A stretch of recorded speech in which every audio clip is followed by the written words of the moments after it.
Tu negalvo, kad aš dabar čia su tavim sėdėsiu 2 valandas, blėt, kol tu eisi iki namų, blėt, nors tu namų neturi. O ką tu turi? Papasakok. Aš ką turiu?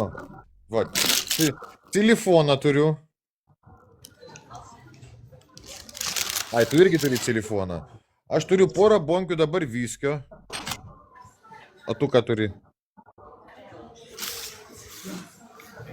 Tai, blėt, iš karto reikėjo užsakyti tau, blėt, mėsainį, nahu, su pusę bulkutę, nahu. Nahu dabar užsakinėjai, blėt, normalų mėsainį, nahu, žmogus dabar vargo, blėt, į tas 2 bulkutės, nahu, blėt, 2 pusės įmė, nahu, ten, blėt, šildė, kepė, nahu. Ką čia išsidirbinėjai dabar, girdi tu?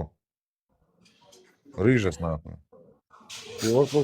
Išrankus, blėt. Bulkutės viršaus nevalgo, tik tai apačią valgo. Eik tu, nahu, blėt. Bet per daug geras gyvenimas, ne kad achuėlė, nes niekur nedirbi, bet atostogos privalomos, o ne?